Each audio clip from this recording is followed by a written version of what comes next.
It's my pleasure to welcome you here to the Clark Howard Show, where it's all about your empowerment with knowledge that allows you the ability to make better financial decisions in your life. And normally you're going to hear me, just me, and answering your questions. But today I have a unique privilege to have as a guest on this special edition of the Clark Howard Show, the great, the one, the only Jonathan Clements, who is the premier personal finance writer, I mean, really ever in the United States.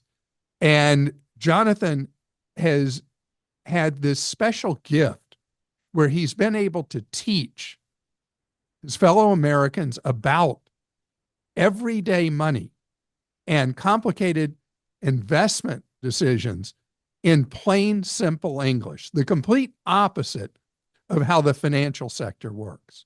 But this is a special visit with Jonathan because Jonathan got an ugly, ugly bit of news earlier this year, diagnosed with terminal, essentially untreatable lung cancer that was genetic, not from being a lifelong smoker or anything like that, and has so many lessons that he wants to share with you about how you build financial security and how you deal with something we never like to talk about, and that's facing our ultimate demise.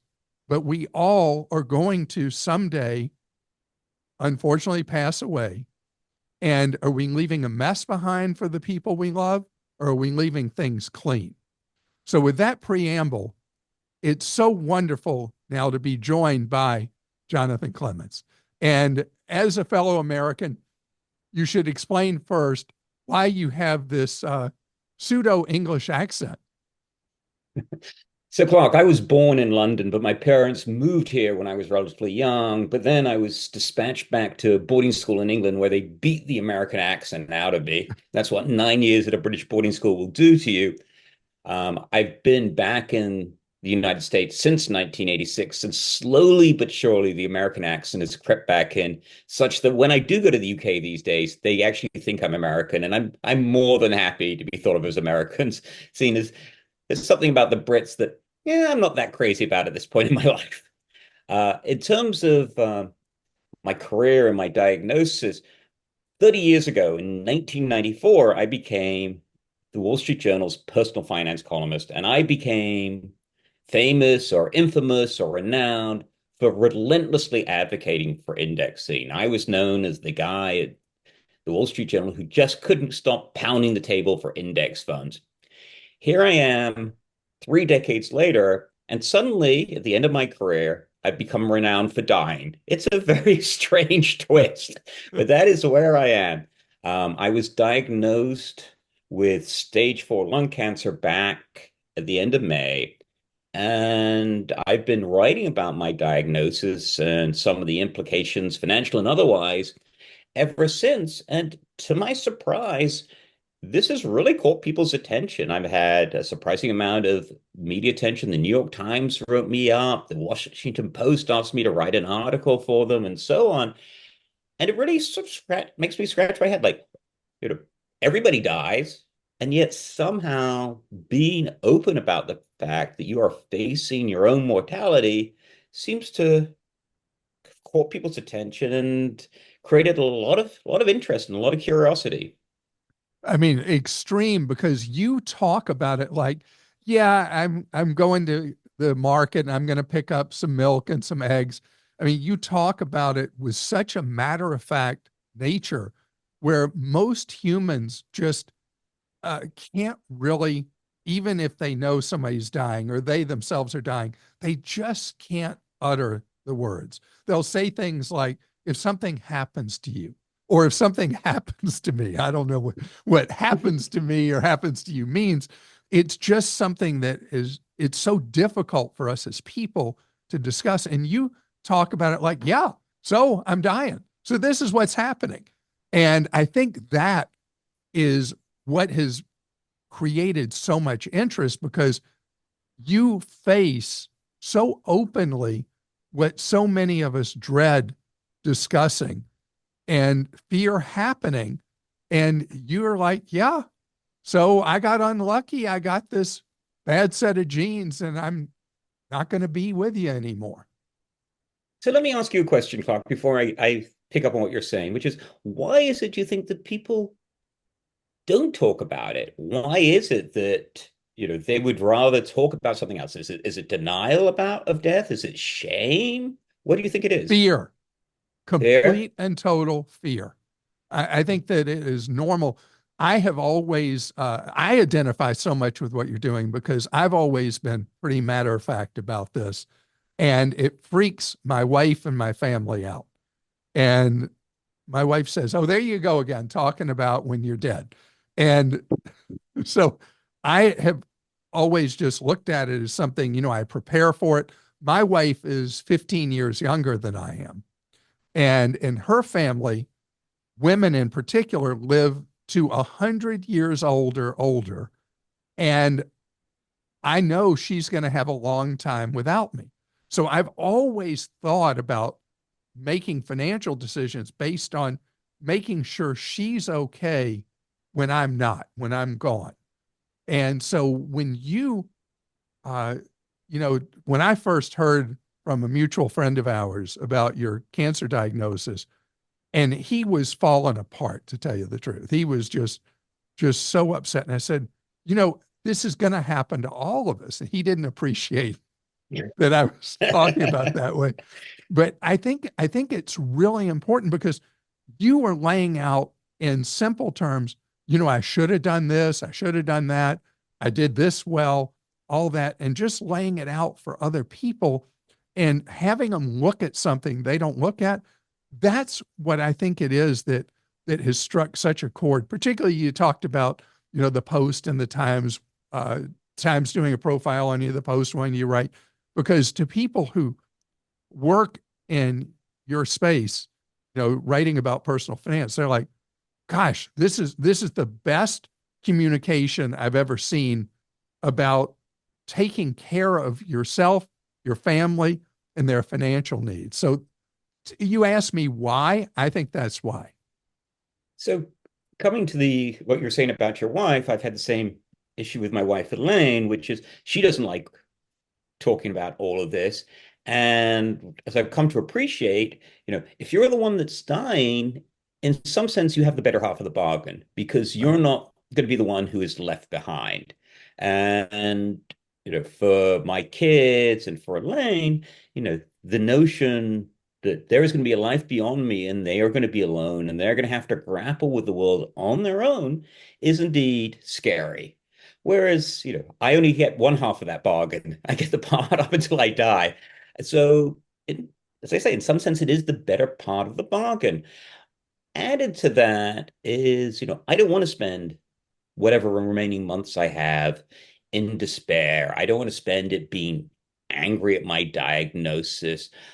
I want to make the best of every day that I have, and I'm not going to have great days if I sit around and consumed with denial or with anger or with shame or with any of these other emotions. I get up every morning and I say to myself, what is it that I want to do today that's going to make this a good day? And actually, what I discovered was I want to keep doing what I've been doing up until now. I love the work that I do. I love hanging out with my wife, with my kids. I love, exercising, going out in nature and so on. I love that first cup of coffee in the morning. I love sitting down with Elaine at night and having a glass of wine. These are things that I've done my entire life and which I love doing, and I plan to keep doing right up until the end because this is the source of happiness for me. So you had planned for a life living to potentially 90 or 100, making sure you had your finances Mm. all around. And I am going to turn 70 next year, and I've never taken a Social Security check, and I'm waiting to the last possible minute to get the largest benefit. And anytime I talk about that, people get quite a bit of feedback from people that are like, what are you doing? I mean, what happens if you die a day after you turn 70 and you never took that money? You lost potentially 8 years of receiving that money. And here you are, you've saved all these years with expecting a trend line to take you a path taking you to 90 or 100, and you're going to make it into, maybe if you're lucky, into your mid 60s. You're 61 right now. That's correct. Yeah. And so what do you say to people who say, you did all this planning, and you did all this, and you denied yourself all these things all these years, and now you're not going to be able to have the fruits of any of that? So yeah, I was extremely frugal for most of my adult life. I mean, for 20 years, I lived in a house that was far less expensive and far smaller than I could afford. And that allowed me through those 20 years to save great gulps of money. I have a seven-figure portfolio that will not pay for my retirement. It will pay for the retirement of my kids and my wife. That I am not going to enjoy that money. But I would say to you, Clark, you know, money buys happiness, but not in the way that people think. You're not going to buy happiness at the shopping mall. How does money buy you happiness? Well, the number one way it buys you happiness is it gives you a sense of financial security. If you want to buy happiness, don't spend it. If you have the money, you'll have that sense of security that makes us happy, that gives us that sense of comfort that things are going to be okay in the future. So do I regret not spending much more in the past? No, not at all, because I have this pool of money that makes me feel safe. On top of that, I've long known that, buying stuff for myself doesn't deliver nearly as much happiness as giving it to other people. So the fact that the money that I've saved will end up making my kids feel more financially secure, will ensure that Elaine has a comfortable retirement, that's going to give me much more happiness than having that money and rushing off to the shopping mall this afternoon. On top of that, when you think about what money can do for you, I think the two other things that I would emphasize is, beyond giving you a sense of financial security, it can allow you to have special times with friends and family. One of the things that I did almost immediately after the diagnosis was to book a long weekend away with my kids and their families and with Elaine. We went away and we had 4 special days together at an expensive resort. And yeah, it was expensive, not my normal frugality, but we all had a great time together. I think that's a great use of money. And the other thing that money can allow you to do is to spend your days doing what you love. And one of the reasons that I've been able to, run the website that I do and write the books that I do and, occasionally come on the Clark Howard show is because I managed to save a lot of money early on, and I bought myself the freedom to spend my days as I wish. And that is a great thing to have. Next time you go to the store or you look online at one of those shopping sites, think to yourself, okay, I could spend this money now, but wouldn't it be great if I saved the money and 10 or 20 or 30 years down the road, I could choose to do anything I want during the day without reporting to a boss or anybody else. Isn't that so much better than the shoes you're about to buy? How can I argue with that? And I mean, I think you're inspirational to people, just hearing your attitude and everything you said about living on less than what you make. When we come back, I'd like to drill down to specifics. What are the things that you've discovered that, gosh, I've spent my career teaching personal finance. I thought I had it all together. And then when I got this diagnosis, I realized I should have done this, and that. So let's talk about that straight ahead. So, Jonathan Clements, I just can't thank you enough for continuing to serve people like you always have in a different way now, talking about all the things involved with end of life and your philosophies, the way you're thinking about things. Absolutely. No self-pity. One of the things I really loved, and one of the things you wrote is, I don't need somebody to call me and tell me about what terrible things I have coming for me or how bad they feel for me. You don't want a pity party at all. You want to use this time to continue to educate. And that is really something. I mean, that is the ultimate in selflessness. So one of the things you alluded to in one of your articles on your website, HumbleDollar.com, is that you realized when you got into the details of what you have to do end of life that you thought you had it all buttoned up and you didn't. It's absolutely true. The cobbler has no shoes. I got back from the hospital and I started thinking, okay, I've got to make sure everything's in good shape for Elaine and for my kids. And I discovered that, if I had keeled over, it would have been much more difficult for them to sort out my financial affairs than I had thought. I mean, did I have a complete list of all the insurance policies? Did I have a list of my financial accounts? Was that all readily available for them? And the answer is no. And in the months since my diagnosis, I've done countless things to try to make things simpler for my heirs. For instance, I had 4 credit cards. I've canceled 2 of them because I know it's much easier for me to cancel those credit cards than for them to do it after my death. Similarly, I made Elaine the joint owner on my various checking accounts so that, when I go, they can immediately pass to her without going through probate or dealing with, a lot of paperwork nonsense.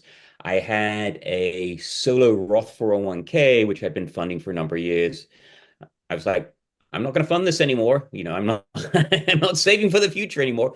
So I rolled that into a Roth IRA so that that was one less account that, my executor would have to deal with after my death. I also got a new will. This is really an admission, Clark. I didn't have a healthcare power of attorney or a durable power of attorney. I was like, I'll get that down the road. I've got it in the months since my diagnosis. Let me But interrupt all you of these there for things, 1 second on the what you just said with the durable power of attorney for healthcare, the directives, all that. Almost nobody ever does that, or they go out of date. And what do you think that is that you had not done one, and this is what you do for a living, and almost nobody ever does those documents?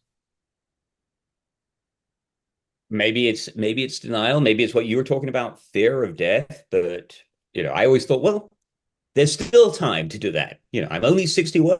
I'm not going to die anytime soon. I don't have to worry about this stuff. I've had a will for more than 30 years, but I've had the right beneficiaries on my retirement accounts and so on, but I just hadn't bothered with those documents. And yeah, it was wrong. But I do have them now. And I would encourage people to do that. In fact, this is a tip that blew me away. If you have kids who are 18 or older, which is the age of majority in a lot of states, if say they go off to college and they're in an accident and they end up in the hospital, you as the parent may not be able to get any information about them unless they have, medical directives that say, yeah, release information to my mom and dad. So you may not think an 18-year-old needs, a healthcare power of attorney, but perhaps your kids do if when they go off to college. And I'm sorry, I interrupted you right in the middle of your train of thought of things that you realized you should have done.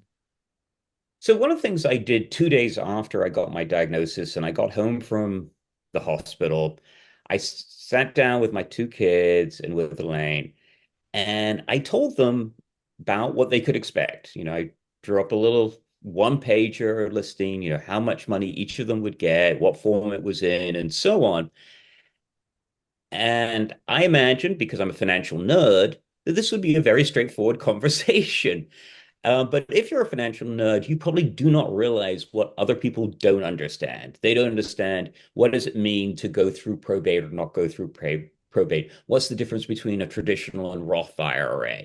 All this stuff that is like, living and breathing to me, is gobbledygook to most people. So when you have that big family discussion, expect there to be another big family discussion 2 days later and 2 days after that, because a lot of what you talk about will not sink in and there will be a whole lot of questions. Don't imagine that you can sort it all out with one final conversation. I've had countless conversations with my kids and with Elaine in the weeks since I got my diagnosis. So I hear a lot from people that, oh, well, I'm just going to have my wife call our financial guy, or a phrase like that. And they leave no paper trail really behind. Why is that something that freaks me out and I assume freaks you out?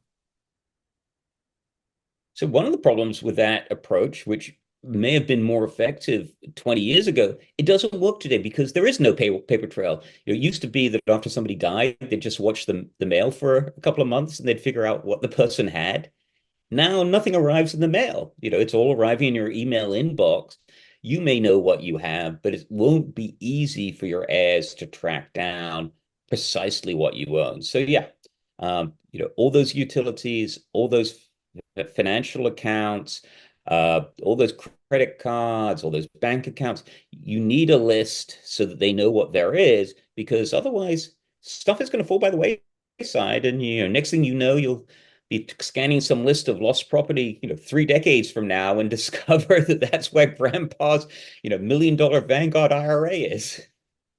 I had a very close friend who also died of a terminal illness. And when he got his diagnosis, I went out to see him and he showed me that for years he had a 3 ring binder with these plastic sheets in it. And he would put with tabs, he had in it everything that his survivors would have to deal with and his widow would have to deal with. And that kind of thing is so rare. I mean, he's the only person I've ever known who organized things on an ongoing basis. And it goes back to what we started with, this idea that, we're not going to live forever and you don't get to choose, because you used to be a bike rider. You got hit on your bike once, right? You had a bad fall. More than once. Yeah. I mean, you could have been, I had multiple accidents put me in the emergency room. yeah, I mean, you could have been taken out by one of those.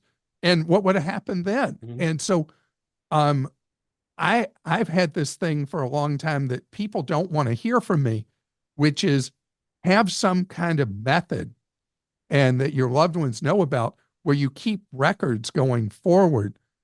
And so what he did with the analog way of doing it sounds so antiquated.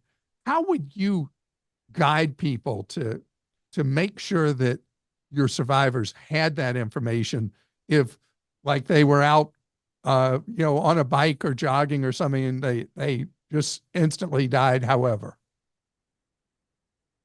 So I have a little metal fireproof box, and in it I have key documents, birth certificate, social security card. I have a list of all my accounts, not just financial accounts, but also utilities with the usernames and passwords to do for the different insurance policies I have. It's not a huge stack of information. I have my will in there as well. It's all in this one box, and my kids and Elaine all know where the box is. And that will be the key starting point. That will give them the list of all the utilities, all the financial accounts, all the bank accounts, all the insurance policies. And that should allow them to start to close out my financial life. One of the other things I've done in the last couple of months is to have Elaine, added to all of those accounts so that they're joint accounts now, so that, she will have access. The other thing I've said to Elaine is don't don't cancel my cell phone plan. Keep it alive for a little bit, because in many cases, to get into these accounts, you need two-factor authentication. And if she gets rid of my cell phone, she won't have access to these accounts. So anything else as you have started thinking about, you don't have a time certain how long you're going to be with us on earth. Are there other things that keep occurring to you, that people should be thinking about if they have aging relatives, whatever the circumstance, that you're like, oh, I'm so prepared, but I didn't think of this, that, or the other? So there's also the negative aspect to this, which is anything that you don't throw out, your family is likely to think it is important. So, for instance, I had down in my basement, no longer, but I did have, tax returns going all the way back to 1986. There is no reason to have your tax returns going back all the way to 1986. 7 years is just fine. But I could imagine, my kids and Elaine going down there and say, well, he knew what he was doing. He kept all this information going back to 1986. Maybe this is important. Similarly, if you keep old copies of insurance policies, those declaration pages and so on, which I used to do, they might think it's important. It's not. Uh, I would also say the same thing about any personal papers you have, anything along those lines. If you keep it, they may think it's important. It may also have stuff about you that you really don't want your family to know. If you want to make sure that you leave behind the memories that you want your kids to have, go through those old love letters, you know, go through, the stuff that's in those boxes in the basement. I don't know why I did this. I found this box down in the basement where I had Christmas cards from 1986. Why did I keep Christmas cards from 1986? It's absurd.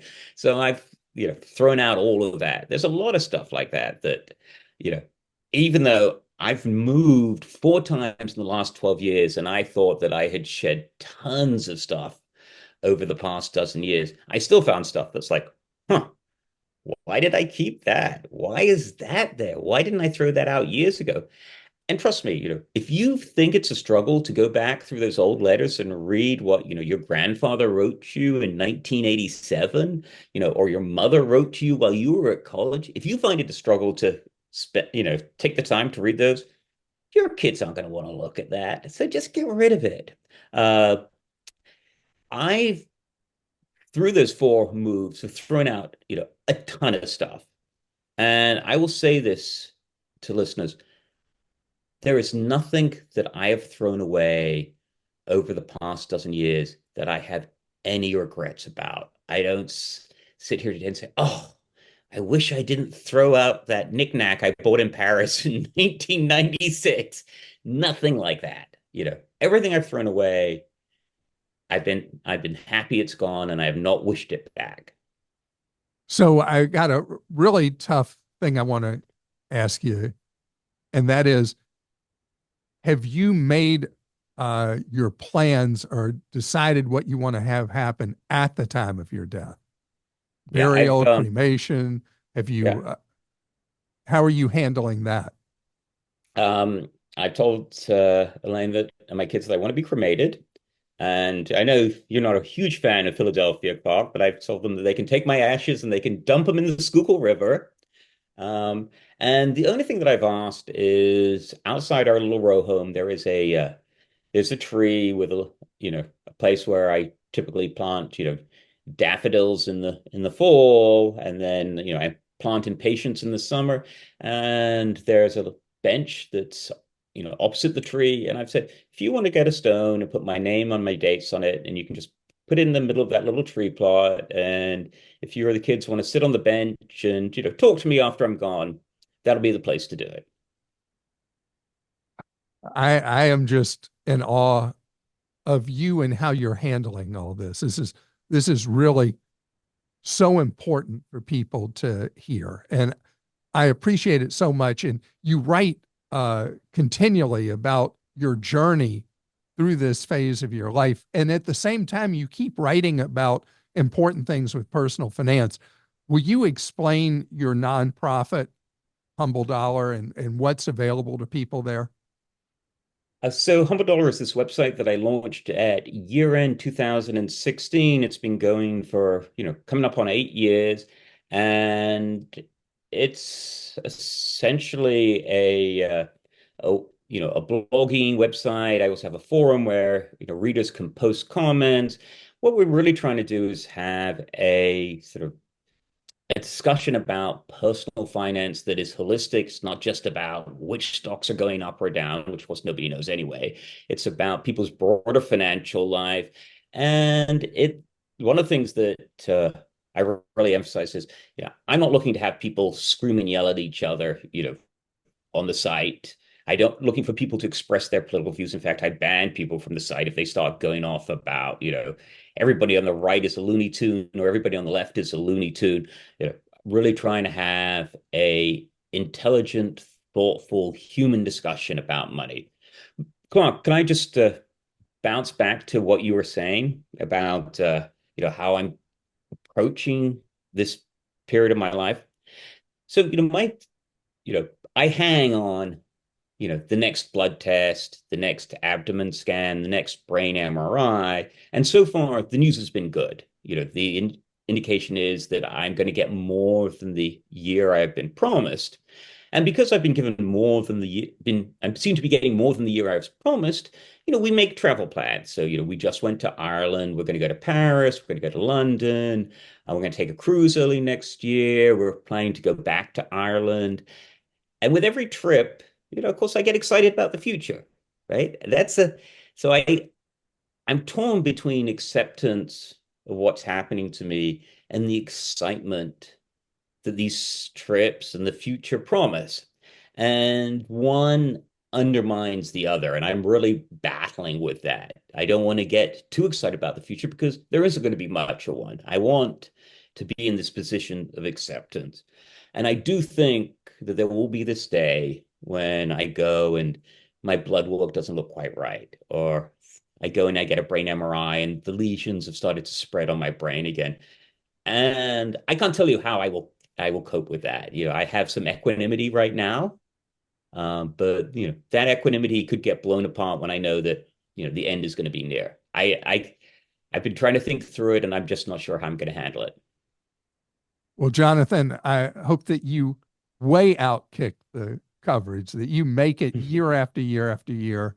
And at the same time, you are obviously expressing both things at once, an optimism of outrunning the initial diagnosis, and at the same time, a realistic picture. And I think that none of us know exactly how much time we have.